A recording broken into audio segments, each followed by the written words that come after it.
Hi, this is Andrew Zizas, your host at CFO Studio. I have the pleasure of sitting here today with Bob Hutton.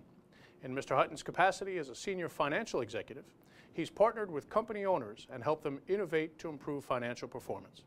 Bob, it's great to have you here on CFO Studio. Thank you for being here with us. Eddie, thank you very much. Been looking forward to it. Bob, there's been some very dynamic conversation going on in the business community of late, especially as it relates to accounting standards. Right. Large companies, small companies, not-for-profits. Let's focus on privately held and small companies. Should there be separate accounting standards for that business group? Before I answer that, Andy, let me just focus on standards don't drive profits. In the small environment, the owner or owners are looking for maximizing profits. Does that generally include standards? Probably not.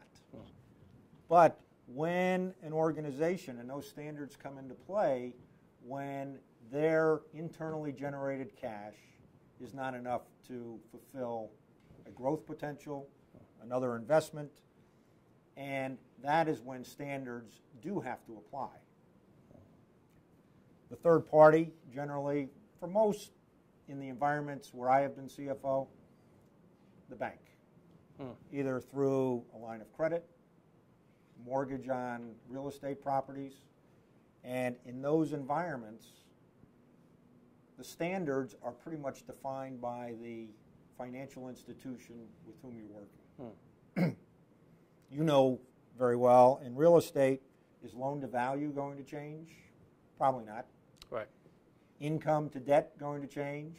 Probably not. But inside standards, when you get into public companies, when you're talking about true external investors, standards are those public dissemination of information. And fortunately, in the small, single owner, privately held, that their number one relationship is with their bank. With their bank. So is it your opinion that standards should be different for small and private companies? As accountants, we grew out of our education with the same standards. Right. I think the basic standards of debits on the left, credits on the right are universal. Standards, and let's cut them into two definite buckets. One being recording the transactions of the entities. Right. How much money did we make versus external reporting. And those standards, I think a lot of people get them always confused. Recording versus reporting. Recording versus reporting. Correct. Right. Two key words. All the transactions are recorded somehow. How are they reported to external parties? That is consistent, industry standards, whatever the case may be. There should be uniform standards as soon as you cross that imaginary line. From recording to reporting. Correct. Right. But again, in the privately held space, the bank is generally going to be dictating loan covenants, how much money do you have on account in our bank, et cetera, which are very well defined and finite by definition. Understood. Understood. Let's move on to the role of the CFO. Okay. Large versus small, again, public versus private. How would you say the role of CFO differs depending upon the size or the type of company? Going from big to small, face of the organization, external discussions versus down to the small one, the trusted advisor. The trusted advisor of looking at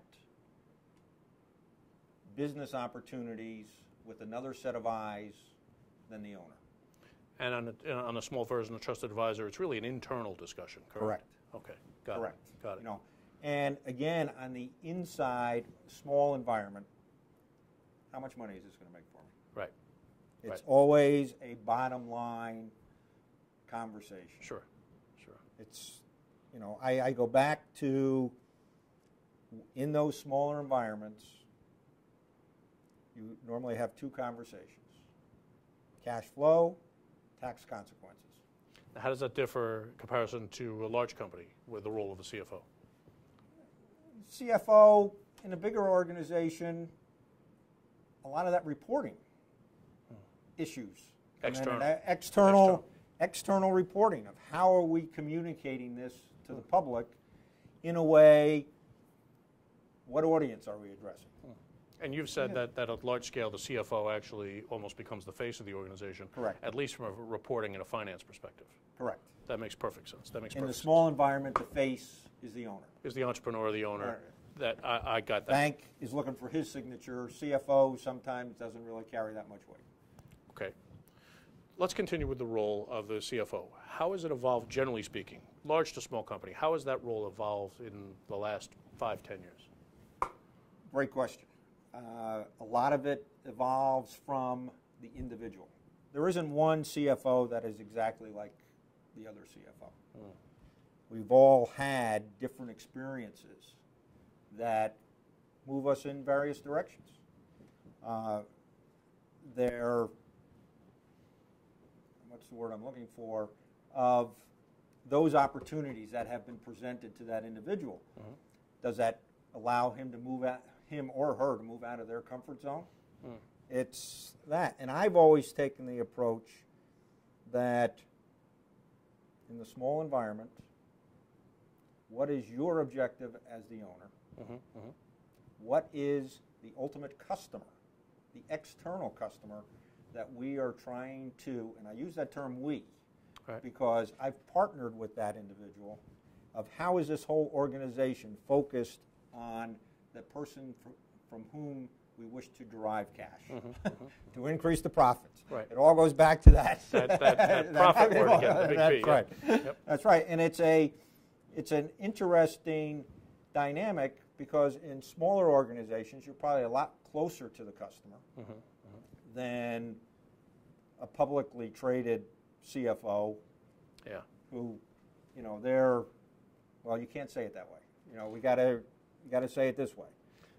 They're more cautious. Correct. Is it fair to assume that in a privately held or a small organization that in the last 5 or 10 years the CFO has actually become closer to his external customers? Oh, definitely. There isn't any way about that based on the whole economics that we've been going through. It's what is happening in that business and the relationship that they have with their customer. In the smaller environment, more people in that whole company have a relationship with the customer, and especially the CFO. Correct. That makes sense. That makes perfect sense. So let's keep going on the CFO role. Small company, privately held companies.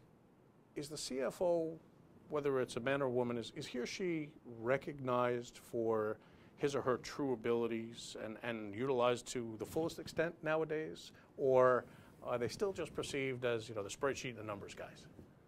In the small environment, your skill set is this wide because you're responsible for a myriad of more items. Diverse, more broad, more responsibilities. That's right. Sure. From HR, IT, because you don't in the operations in the smaller companies you don't have those layers. Yeah. You don't have economies of scale, and the economies of scale come in the person. And in small companies, you've got finance executives going out on sales calls. Correct. Right. That's correct. Yeah. And, visiting a tenant that has an issue of a leaking roof. Yeah. Or a customer, depending on the industry, of course. Correct. Of course. Correct. Of course. So it's always having that conversation that you have. It comes down to somewhat common courtesy. Yeah. That if you have that relationship, that customer is calling you and saying, I normally have paid everything within my 30 days. Could you give me... Yeah, I need some help. I need some relief. And he's talking to the finance guy. That's right. So the finance guy has truly become not only more diverse, but is used for even greater reasons and not nearly considered to be a spreadsheet or a number, just a spreadsheet or numbers guy anymore. That goes back to my comment of a trusted advisor. You're taking on a different role. Right. Even though my training is always going to look at an equation from a certain skill set. Right. Versus right, an engineer's or the entrepreneur who's. And you're going to draw on your finance expertise, your strategic expertise, your operational expertise, but you're going to apply it as a business manager, more or less, as compared to just strictly the numbers guy. Correct. Okay. Let's talk about the last couple of years, and I want to talk about this quickly if we can. Right. Last couple of years have been weird in the global economy. All right. If you had to coin a phrase, would you say that expense management or revenue weakness has been most troublesome for most companies, or the greatest Immediately, challenge? revenue. Revenue weakness has been the greatest challenge. Correct. Why do you say that? Well, let me answer it conversely. From cost control, that's defined, it's internal. You can cut, ask people to do more with less. But at a certain point, you get down to the bare bones and there's nothing else left. If we're not driving the revenue process in some way, turn out the lights, lock the door, and call it a day. So you can cut costs only to some point, but if there's no revenue, you've got no business anyway. Yeah, that's right. You know, I still got to, if you're making something, you need money to make it. If you're supplying a service, you need the people to supply that service. And it does come to at a price point. Makes perfect sense. Bob, we've got about 30 seconds left. Okay. I want to ask you one last question. What do you think in this very weird economy that we've come through has most dramatically changed your view of the world or the economy? Two things. Fraudulent business practices, taking advantage. And secondly, to some extent, not my problem. I'm not part of the solution. That it's somebody else's responsibility. Somebody else's responsibility. And those two things are bothersome to me personally. That says a lot about you as a finance executive and how you provide service to your clients.